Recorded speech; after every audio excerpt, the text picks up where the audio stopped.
Welcome to Story of Jesus. Catholic Quiapo Church Live Mass today. We attend the Holy Mass on Monday, 21st October 2024. Monday of week 29 in ordinary time. The Lord looks on those who revere Him, on those who hope in His love to rescue their souls from death, to keep them alive in famine. Please be quiet and attend Mass. Subscribe to the channel to follow the next Masses. Magandang umaga po sa ating lahat. Ngayon po yung araw ng Lunes, ika-29 na linggo sa karaniwang panahon. Magsitayo po ang lahat at makiisa sa banal na pagdiriwang. Purihin ang Panginoon, humawit ng kagalakan, at tugtugin ang gitara, at ang kaaya-ayang lira. Ipanin niyo ang trumpeta sa ating pagkabagabag. Sa Diyos tayo'y tumawag, sa ating mga kaaway, tayo ay Kanyang iniligtas. Purihin ang Panginoon, humawit ng kagalakan, at tugtugin ang gitara, at ang kaaya-ayang lira. Ipanin niyo ang trompeta. Sa ngala ng Ama, ng Anak at ng Espiritu Santo. Amen. Sumainyong Panginoon. At sumainyo rin. Mga kapatid, aminin natin ating mga kasalanan upang tayo maging marapat gumanap sa banal na pagdiriwang. Inaamin ko sa makapangyarihan Diyos at sa inyong mga kapatid, na lubha ako nagkasala sa isip, sa salita at sa gawa, at sa aking pagkukulang. Kaya isinasamo ko sa mahal na Biring Maria, sa lahat ng mga anghel at mga banal, at sa inyong mga kapatid, na ako'y ipanalangin sa Panginoon ating Diyos. Kawan tayo na makapangyarihan Diyos, patawarin tayo sa ating mga kasalanan, at patnubayan tayo sa buhay na walang hanggan. Amen. Panginoon, kaawaan mo kami. Panginoon, kaawaan mo kami. Kristo, kaawaan mo kami. Kristo, kaawaan mo kami. Panginoon, kaawaan mo kami. Panginoon, kaawaan mo kami. Manalangin tayo. Naman namin makapanganin, gawin mong lagi naming matapat na sundin ang loob mo upang kami wagas na makapaglingkod sa iyo. Sa pamamagitan ng Jesucristo, kasama ng Espiritu Santo, magpasawalang hanggan. Amen.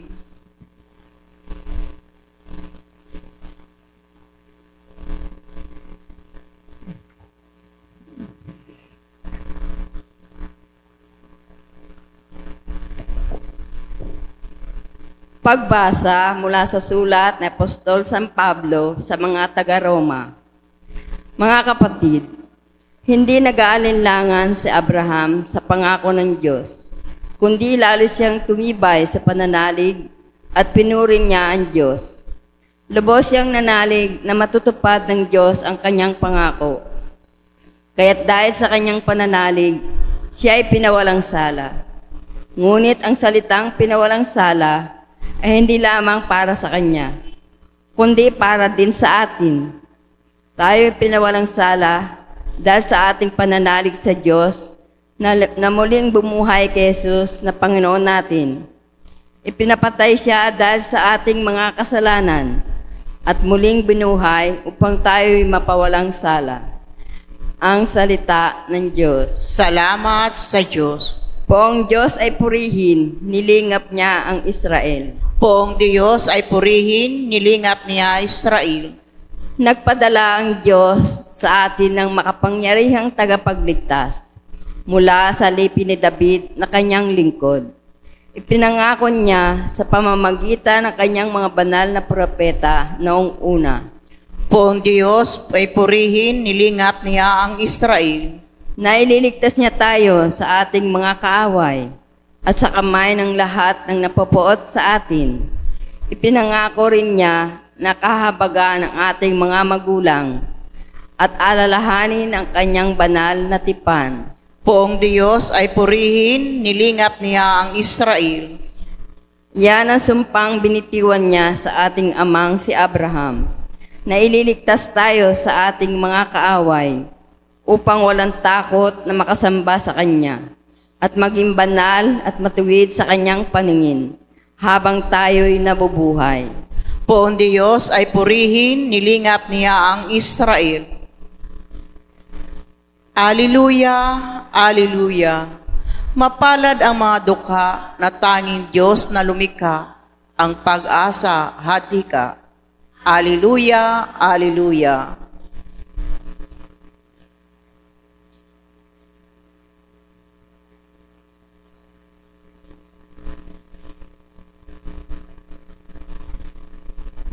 Sumainyo ang Panginoon. At sumainyo rin. Ang mabuting balita ng Panginoon ayon kay San Lucas. Papuri sa iyo, Panginoon.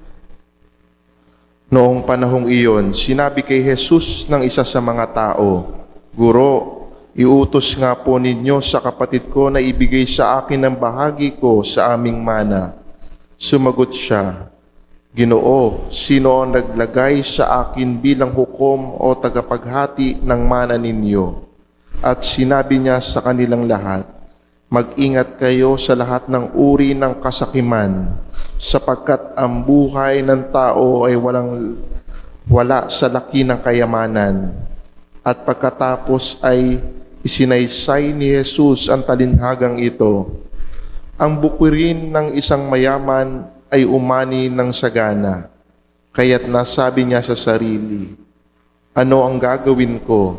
Wala na akong paglagyan ng aking ani, at gigibain ko ang aking mga kamalig at magtatayo ako ng lalong mas malaki. Doon ko ilalagay ang aking ani at ari-arian, at sasabihin ko sa aking sarili, Ayan, marami na akong ari-arian, hindi na ako kukulangin habang buhay, kaya't mamamahinga na lang ako, kakain, iinom at magsasaya. Ngunit sinabi sa kanya ng Diyos, Hangal, sa gabing ito'y babawian ka ng buhay. Kanino mapupunta ang mga bagay na inihanda mo? Ganyan ang sasapitin ng natitipon ng kayamanan para sa sarili, ngunit dukha naman sa paningin ng Diyos. Ang mabuting balita ng Panginoon. Pinupuri ka namin, Panginoon Hesukristo. Mga minamahal na kapatid kay Kristo, magandang umaga po sa inyong lahat. Bahagi ng ating pang-araw-araw na paglalakbay dito sa mundo ay ang mag-ipon. Yung iba nag-iipon sa alkansya. Kapag naman ikaw ay may magandang trabaho sa bangko, iba-ibang uri ng pag-iipon, hindi lang pampinansyal, maaari din material na bagay, at kailangan natin ito dito sa mundo upang matustusan natin ang ating sarili sa pang-araw-araw na paglalakbay.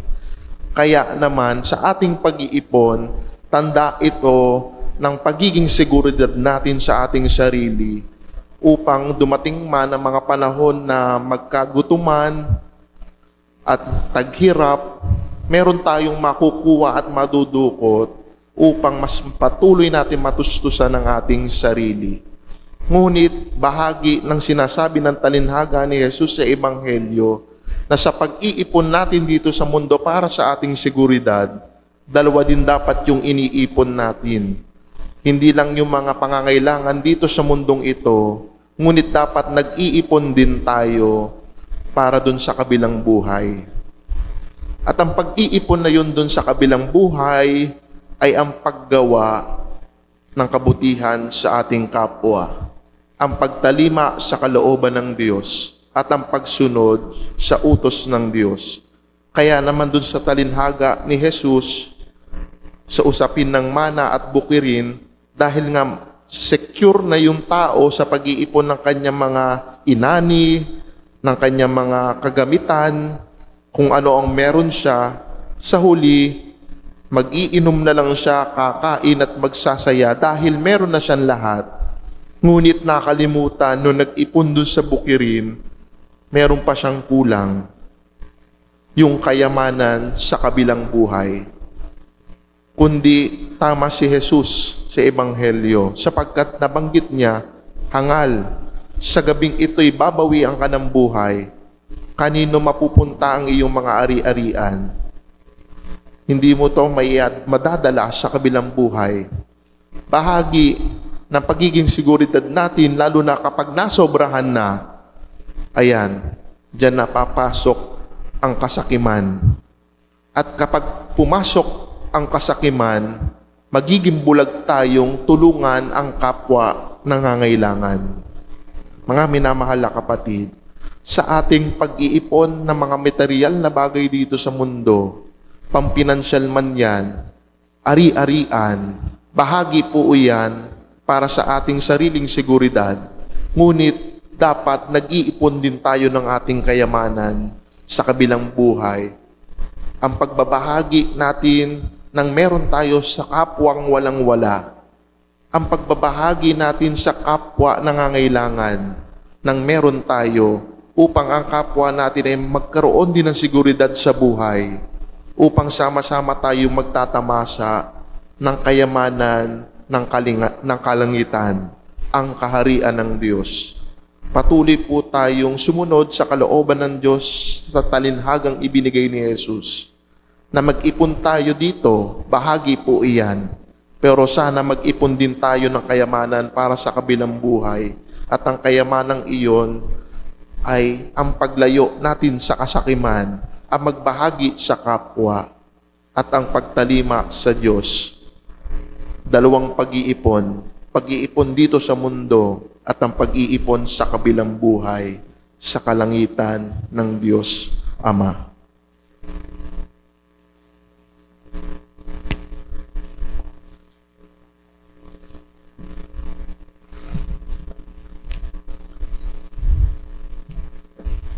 May pananalig na walang maliw sa pagkalinga ng Diyos sa atin. Buksan natin ang ating mga puso upang higit nating maunawaan ang mga bagay na mas dapat nating pahalagahan sa ating buhay. Sabihin natin, Ama, paunlarin mo kami sa iyong pamamaraan.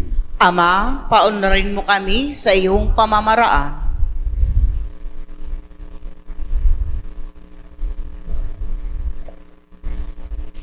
Ang Santo Papa, mga obispo, mga pari at mga religyoso, naway patuloy na ipadama ang presensya ni Kristo sa buong daigdig sa pamamagitan ng simpleng pamumuhay. Manalangin tayo sa Panginoon. Ama, paunlarin mo kami sa iyong pamamaraan. Ang katarungan at pagkapantay-pantay naway maisulong sa pamamagitan ng pagbabagong politika, panlipunan at pangkabuhayan. Manalangin tayo sa Panginoon. Ama, paunlarin mo kami sa iyong pamamaraan. Tayo naway maging sensitibo sa mga hindi nakaangat sa buhay at matuto tayong magbahagi ng ating yaman sa mga dukha. Manalangin tayo sa Panginoon. Ama, paunlarin mo kami sa iyong pamamaraan. Ang mga may sakit at mga nagdurusa, naway makadama ng kayamanan ng presensya ng Diyos sa kanilang buhay. Manalangin tayo sa Panginoon. Ama, paunlarin mo kami sa iyong pamamaraan. Ang mga yumao, naway biyayaan ng awa ng Panginoon, ng liwanag, kapayapaan at kapanghingahan ng walang hanggan. Manalangin tayo sa Panginoon. Ama, paunlarin mo kami sa iyong pamamaraan. Isama rin natin na sa ating panalangin ating mga sari-sariling pasasalamat, papuri at mga kahilingan, kay din ng kahilingan na ating Santo Papa at mga obispo. Manalangin tayo. Ama, paunlarin mo kami sa iyong pamamaraan. Ama naming Diyos, pinasasalamatan ka namin sa iyong napakaraming biyaya sa amin. Tulungan mo kaming may pananagutang gamitin ang aming mga ari-arian na nagmumula sa iyo. Nini namin ito sa panggitan ni Kristo ang aming Panginoon. Amen.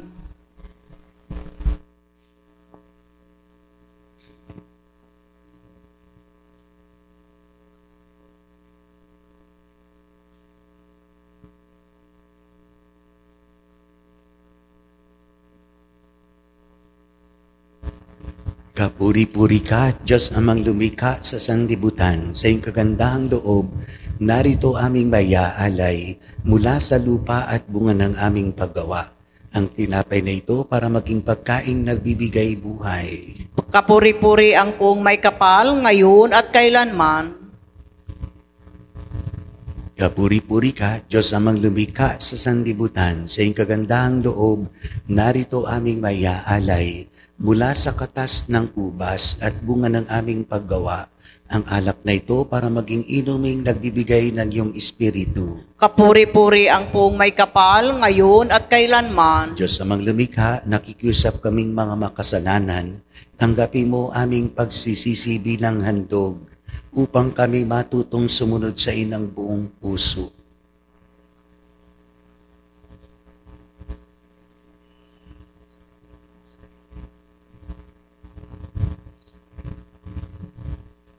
Manlang kay mga kapatid, ating paghain ay kagda ng Diyos amang makapangyarihan. Tanggapin nawa ng Panginoon itong paghahain sa iyong mga kamay, sa kapurihan niya at karangalan sa ating pakinabangan at sa buong sambayan niyang banal. Manalangin tayo.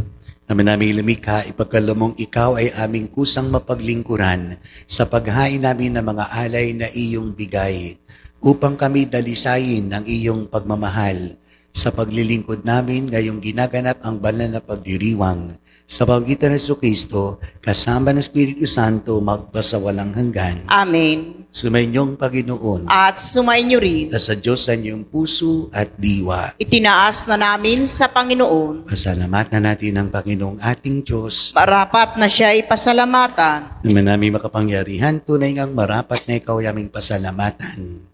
Pinagbibigyan mong ito'y aming maihayag, kahit na ito'y walang anumang maidadagdag, sa kadakilain sa iyo ay likas.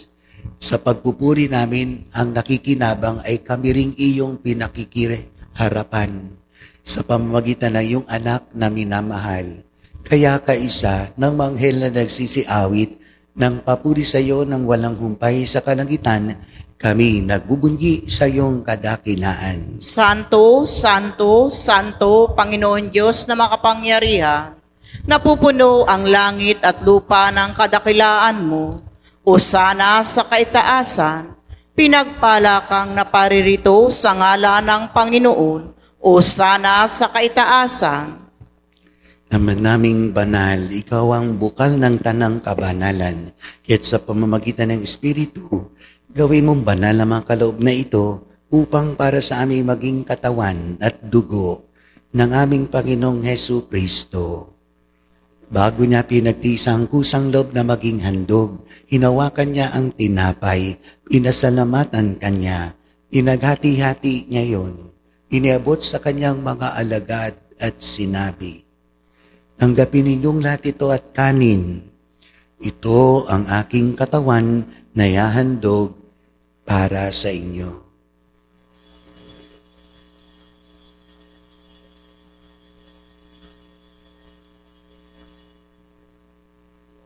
Gayun din naman nung matapos ang hapunan, hinawakan niya ang kalis, muli kanyang pinasalamatan. Iniabot niya ang kalis sa kanyang mga alagad at sinabi, "Tanggapin ninyong lahat ito at inumin. Ito ang kalis ng aking dugo, ng bago't walang hanggang tipan, ang aking dugo na ibubuhos para sa inyo at para sa lahat, sa pagpapatawad ng mga kasalanan. Gawin niyo to sa pag-alaala sa akin."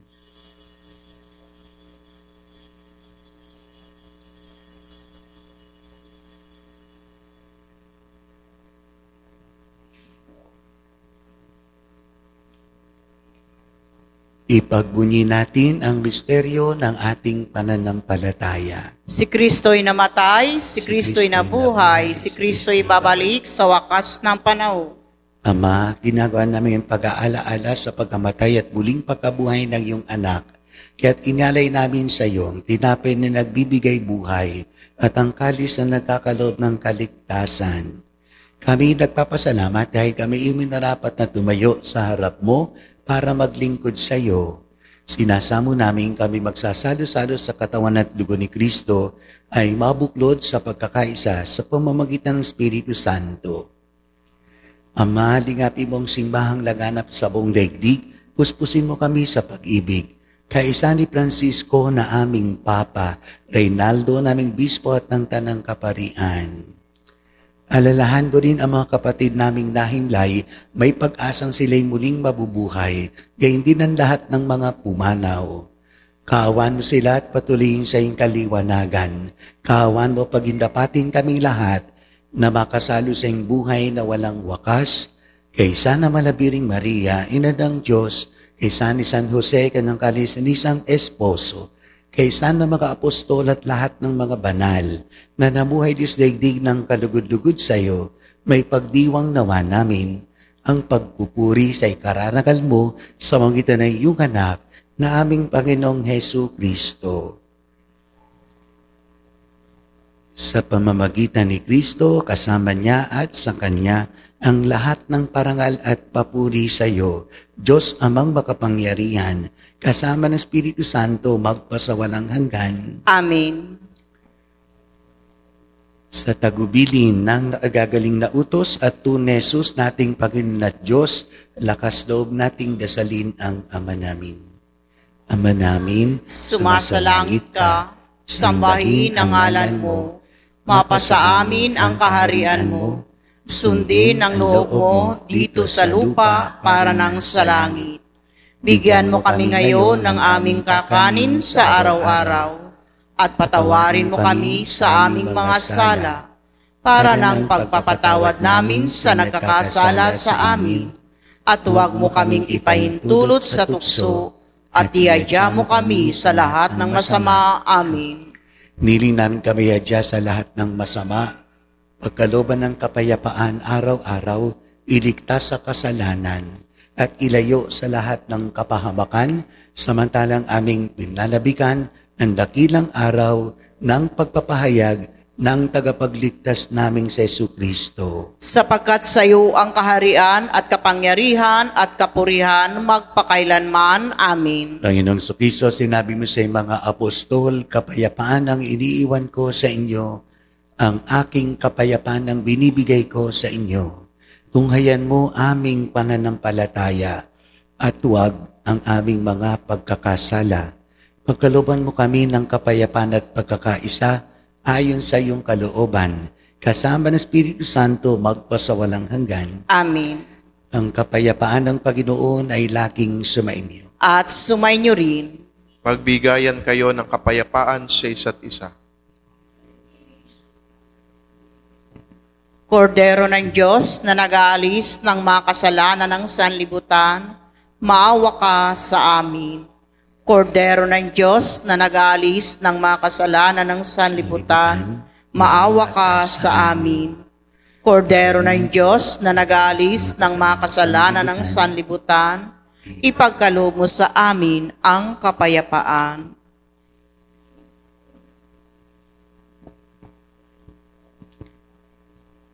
Ito ang kordero ng Diyos na nag-aalis ng mga kasalanan ng sanlibutan, mapapalad ang inanyahan sa kanyang piging. Panginoon, hindi ako karapat-dapat na magpatuloy sa iyo, ngunit sa isang salita mo lamang ay gagaling na ako.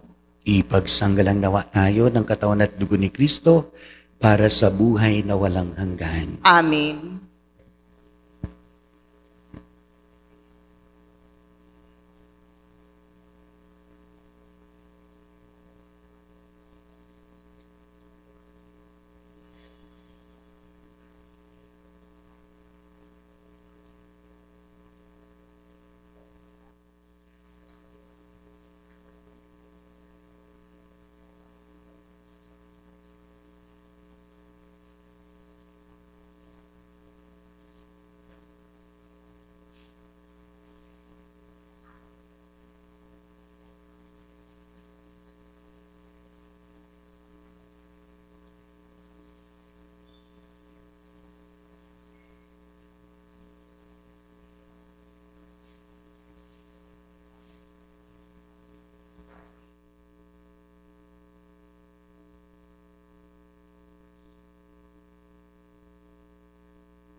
Manalangin tayo.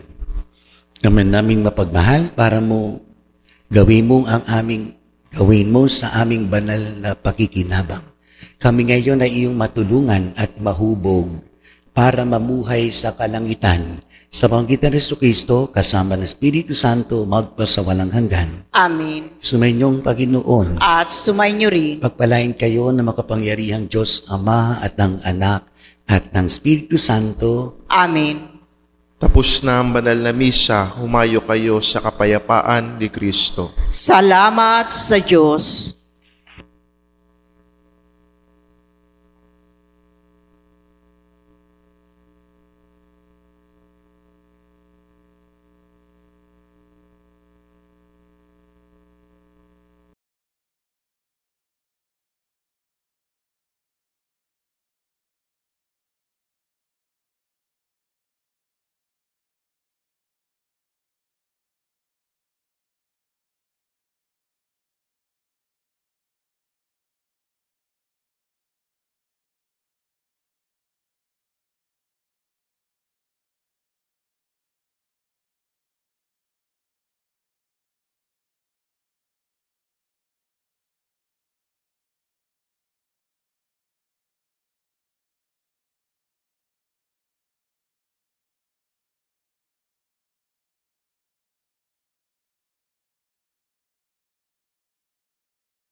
Cảm ơn các bạn đã xem video. Hãy nhấn like, comment và đăng ký kênh để ủng hộ chúng tôi.